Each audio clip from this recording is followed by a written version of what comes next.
Assalamualaikum warahmatullahi wabarakatuh. Selamat datang channel ini. Di sini saya akan menjawab pertanyaan kalian nih, YouTuber pemula. Karena banyak banget yang bertanya, "Bang, apakah saat kita mengubah domisili negara di setelan channel, itu channel ataupun video itu bisa menjangkau penonton luar nggak?"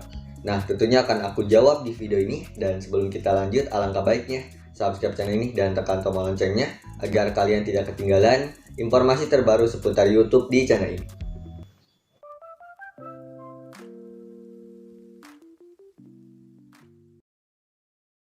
Oke, kita langsung aja mulai. Di sini akan aku jelaskan dan aku akan langsung jawab ya. Nah, untuk jawabannya tentunya tidak. Jadi di saat kalian nih mengubah negara domisili di suatu channel, ya misalnya negara tertentu lah, contohnya Amerika ataupun yang lainnya. Nah, itu tidak akan membantu channel ataupun video kalian dijangkau oleh penonton luar ataupun ditonton oleh penonton luar ya. Jadi itu tidak berpengaruh sama sekali. Karena ternyata setelan domisili negara itu fungsinya bukan untuk itu. Dan YouTube juga ternyata udah menjawabnya. Nah, kalian bisa temukan jawabannya itu di pusat bantuan YouTube-nya langsung. Dan apakah ada cara supaya video itu bisa ditonton oleh penonton luar? Tentunya ada. Nanti aku akan kasih tahu di akhir video. Jadi ini sambil berjalan aja, kalian perlu tonton video ini biar kalian gak salah paham. Oke? Nah, kita bisa langsung aja masuk ke pusat bantuan YouTube. Ya, di sini aku menggunakan Google Chrome. Kita langsung aja masuk. Yap, di sini aku udah masuk ke pusat bantuan YouTube ya. Dan kita langsung pengen tahu gitu ya. Sebenarnya setelan negara domisili di suatu channel itu sebenarnya untuk apa sih? Nah, tentunya kita bisa baca di sini. Kita scroll aja. Nah, ini ada negara domisili. Ya. Anda dapat memilih negara atau wilayah untuk channel YouTube Anda menggunakan panah bawah. Jadi di situ kalian tinggal pilih aja dan sesuaikan dengan negara kalian. Dan ternyata negara domisili ini juga ini untuk syarat negara-negara yang memang yang resmi ya, ataupun yang bisa mengikuti kelayakan program partner YouTube. Nah, di sini udah jelas tuh. Kelayakan untuk mengikuti program partner YouTube didasarkan pada setelan negara wilayah yang Anda pilih di sini. Ya. Jadi bukan untuk menjangkau penonton luar. Jadi fungsinya bukan ya. Nah, jadi nggak ada hubungannya, oke? Karena beberapa kasus juga gitu ya, YouTuber pemula misalnya nih, yang baru memulai juga, di situ mereka belum mengaturnya nih. Langsung muncul di bagian monetisasi. Keterangannya tuh, Anda tidak memenuhi syarat di lokasi Anda saat ini. Nah, itu langsung ya. Jadinya ini sangat penting. Makanya ini juga perlu kalian atur dan harus sesuaikan dengan negara kalian gitu ya. Sesuaikan. Oke. Dan takutnya misalnya kalian ubah nih, misalnya ke Amerika Serikat, takutnya gitu ya, kalian keluar dari program partner YouTube dan negara yang memang kalian pilih itu misalnya belum belum tersedia lah, ataupun belum bisa mengikuti program partner YouTube ya, takutnya gitu ya. Ya walaupun saat aku cek juga udah banyak sih negara-negara yang memang bisa mengikuti kelayakan program partner YouTube ini, udah banyak sih. Cuman takutnya aja gitu ya, kalian tiba-tiba keluar dari program partner YouTube gitu ya, kan itu sayang banget ya. Nah, jadi saran dari aku, jangan sampai kalian ubah ya. Apalagi ini tidak ada hubungannya dengan menjangkau penonton ke luar negeri gitu ya.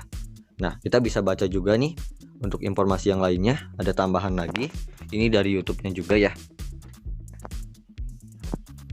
Kita bisa tulis di sini.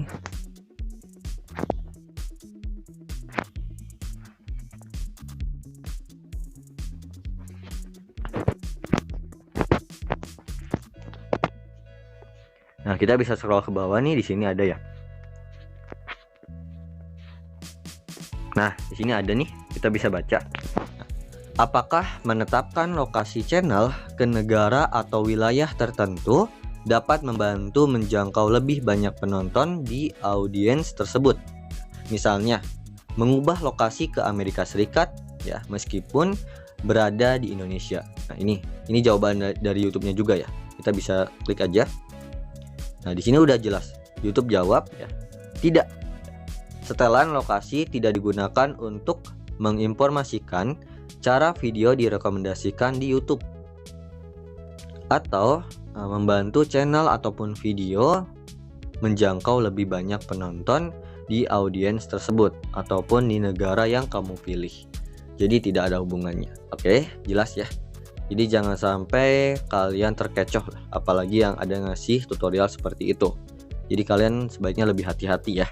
Dan hal apa sih yang harus kita lakukan supaya ya video kita itu dijangkau oleh penonton luar ya, ataupun ditonton oleh penonton luar negeri. Contoh halnya misalnya kita targetnya ke Amerika, ke India misalnya, ataupun ke London, dan masih banyak lagi.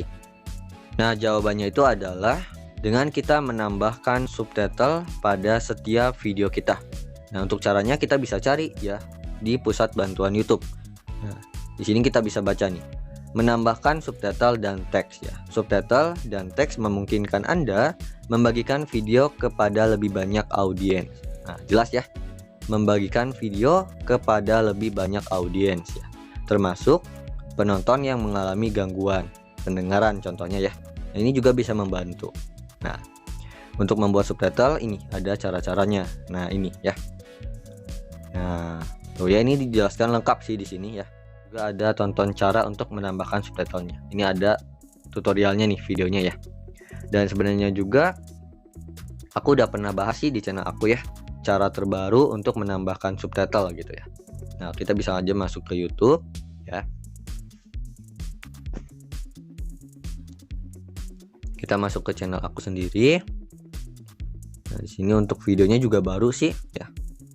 Baru kemarin aku upload. Nah, ini ya terbaru, cara menambahkan subtitle di YouTube. Nah, ini ya, kalian bisa ikutin tutorialnya. Oke. Dan ada yang gak kalah penting sih ya, yang jangan sampai kalian lupakan, yaitu kalian perlu mengubah judul dan deskripsi videonya juga ya. Misalnya kita pengen bahasa Inggris, maka kita ubah juga tuh untuk judul dan untuk deskripsinya ke bahasa Inggris gitu ya. Kalian tinggal tonton aja deh, di situ aku udah jelaskan. Ada satu tambahan lagi yang tentunya ini juga sangat membantu, yaitu kita bisa menambahkan bahasa ataupun menerjemahkan untuk nama channel kita dan juga deskripsi channel kita. Kalian bisa ubah di YouTube Studio Beta di browser. Kalian tinggal masuk aja ke bagian penyesuaian. Nah, di bagian penyesuaian ini nanti ada bagian info dasar ya. Di info dasar itu nanti akan muncul bagian tentang ya, atau deskripsi channel kita. Nah, di bawah deskripsi itu ada keterangan tambahkan bahasa. Nah, nanti di situ kalian tinggal tambahkan tuh bahasa yang ingin kalian tambahkan ataupun kalian ingin menerjemahkannya ke bahasa apa. Misalnya di sini contoh halnya aku udah bahasa Inggris. Nah, kalau misalnya kalian pengen bahasa yang lain, kalian tinggal klik aja tambahkan bahasa. Nanti kalian tinggal sesuaikan aja. Nah, kalian tinggal klik aja nih. Nah, ini kalian tinggal ubah ya. Ini kan bahasa asli. Nah, kalian Indonesia. Untuk bahasa terjemahan kalian ubah ke bahasa yang lain misalnya ya. Nah, itu kalian tinggal sesuaikan aja di sini. Nah, ya. Seperti itu kok, gampang banget. Oke? Semoga aja informasi ini bermanfaat. Mohon maaf kalau ada kekurangan ya. Untuk kalian yang mungkin punya pertanyaan seputar YouTube, kalian komen aja di bawah. Insya Allah aku bantu dan jawab ya. Jangan lupa nonton video aku yang lainnya yang nongol di sini. Terima kasih yang sudah nonton. Wassalamualaikum warahmatullahi wabarakatuh. Bye.